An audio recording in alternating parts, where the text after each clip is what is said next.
नमस्कार दोस्तों। अभी हाल ही में कैबिनेट के द्वारा insurance for all and protection for all bill 2025 नामक एक नया बिल अप्रूव किया है।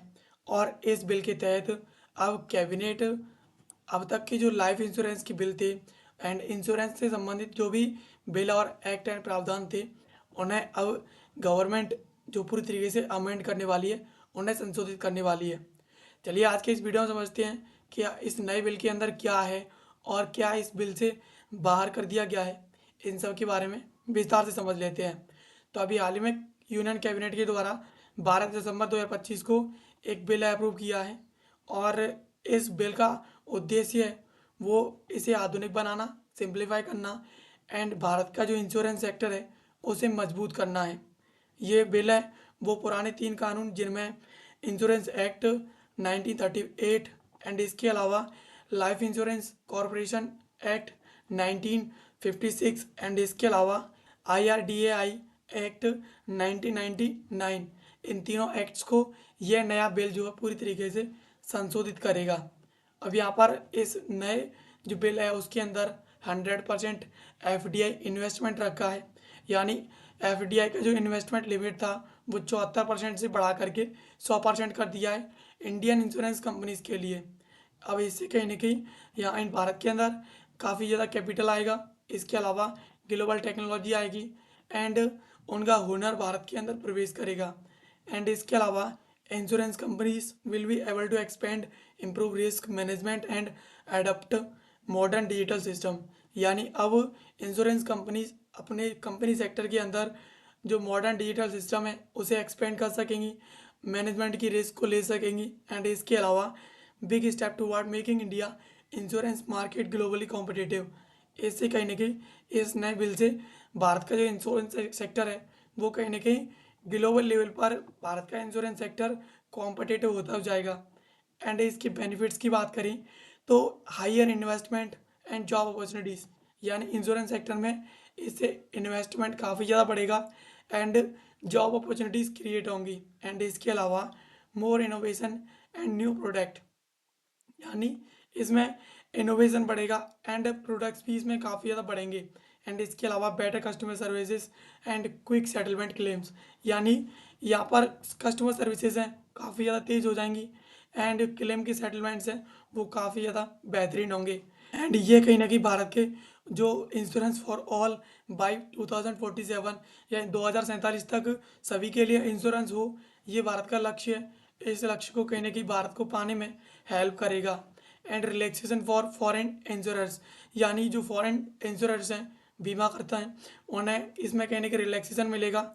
यहाँ पर required net oven fund for foreign insurance भी रिड्यूस्ड, यानी पहले ये लिमिट फॉरेन इंश्योरेंस के लिए 5,000 थी, अब इसे घटा करके 1,000 करोड़ कर दिया है। एंड इसके अलावा making it easier for global reinsurance companies to enter India, यानी इसे कहीं ना कहीं जो ग्लोबल कंपनीज हैं वो भारत के अंदर इंटर करने में उन्हें काफ़ी ज़्यादा आसानी होगी, भारत के अंदर एंट्री मार सकेंगी। एंड इसके अलावा it will increase competition in a market currently dominated by GIC RE, यानी ये एक पब्लिक सेक्टर की फॉर्म है जिसका डोमिनेट है, काफ़ी ज़्यादा डोमिनेंस है इस मार्केट में। तो ये कहीं ना कहीं अब मार्केट के अंदर इसका जो डोमिनेंस है उसे कहीं ना कहीं चैलेंज करेगी। And more power to IRDAI, यानी इसके थ्रू IRDAI को काफ़ी ज़्यादा पावर दे दी गई है। Regulator IRDAI will now have more power to recover illegal profit by insurers or intermediaries, similar to SEBI authority, यानी सेबी अथॉरिटी की तरह अब IRDAI है उसे बहुत ही ज़्यादा पावर मिल जाएगी इलीगल प्रॉफिट्स गेन करने के लिए, खासतौर पर इंश्योरेंस और इंटरमीडियरीज से। यहाँ पर move to protect policy holder and strengthen regulatory control, यानी ये कहीं ना कहीं रेगुलेटर जो कंट्रोल है उसे काफ़ी ज़्यादा मजबूत करेगी एंड इसके अलावा पॉलिसी होल्डर्स को प्रोटेक्ट करेगी। इसके की चेंजेस की बात करें तो single registration system for insurance intermediaries, यानी सिर्फ एक सिंगल रजिस्ट्रेशन की ज़रूरत होगी इंश्योरेंस जो मध्यस्थता निभाते हैं उनके लिए। यहाँ पर उन्हें कोई रिपीटेड अप्रूवल की ज़रूरत नहीं होगी। एंड इसके अलावा approval limit for all transfer will increase 1 to 5% for smooth transaction।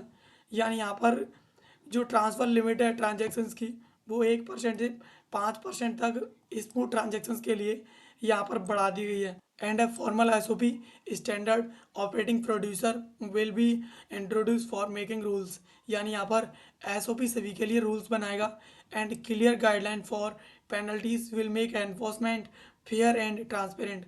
यानी यहाँ पर पेनल्टीज के लिए एनफोर्समेंट के लिए fair and transparent clear guidelines बनाएगा। These steps aim make IRDAI more effective transparent and accountable. यानी ये जो कदम है वो IRDAI को काफ़ी इफेक्टिव ट्रांसपेरेंट और अकाउंटेबल यानी पारदर्शी और जिम्मेदार बनाएंगे। And more freedom for LIC will now able to open new regional offices without government approval. यानी इस बिल के तहत LIC को इतनी पावर दे दी गई है कि ये अपने नए क्षेत्रीय और ऑफिस खोलेगी तो इसे गवर्नमेंट अप्रूवल की ज़रूरत नहीं पड़ेगी। And can structure it's foreign operation according the local law in other countries. यानी ये विदेशों के अंदर काम कर रही है तो इसे विदेशों के अंदर अभी अपना स्ट्रक्चर बदल सकेगी वहाँ के लोकल लॉ और उस देश के कानूनों के हिसाब से। And this will help LIC faster and more efficiently across India and abroad. यानी ये लॉ कहीं ना कहीं LIC को भारत में एंड इसके अलावा अब्रॉड विदेशों के अंदर काफ़ी फास्ट तरीके से काम करने में हेल्प करेगी। बेनिफिट्स की बात करें तो greater flexibility and better governance.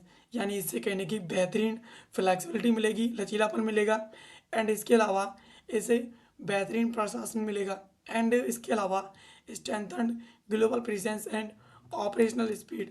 यानी इसकी जो ऑपरेशनल स्पीड है एंड ग्लोबल उपस्थिति है उसे काफ़ी ज़्यादा मजबूत करेगी। Lack of composite license is a major gap. यानी इस ये जो नया बिल अभी हाल में इंट्रोड्यूस किया गया है उस बिल में कहने की कंपोजिट लाइसेंस लेने का गैप है। यानी इसके अंदर कंपोजिट लाइसेंस की कोई व्यवस्था नहीं की गई है।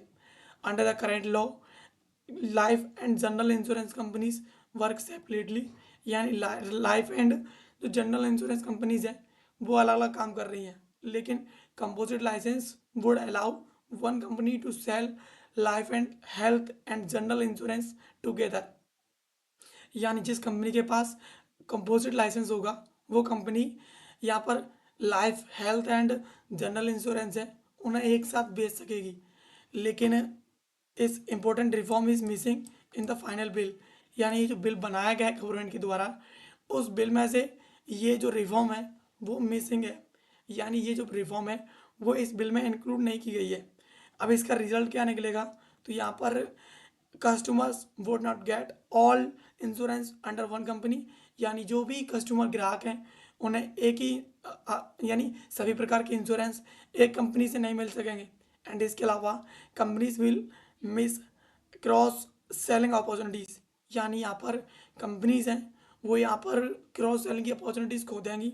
एंड इसके अलावा this absence is seen as missed opportunities for modernisation. यानी ये जो अपॉर्चुनिटीज़ है ये एब्सेंस है वो कहने की मिस कर दी गई है आधुनिकीकरण के लिए। यानी इससे आधुनिकीकरण बहुत बेहतरीन तरीके से होता लेकिन ये जो अपॉर्चुनिटीज़ और ये जो रिफॉर्म है जो इसमें इंक्लूड नहीं की गई है वो बहुत बड़ी मिसिंग है जो गवर्नमेंट को ऐड करनी चाहिए।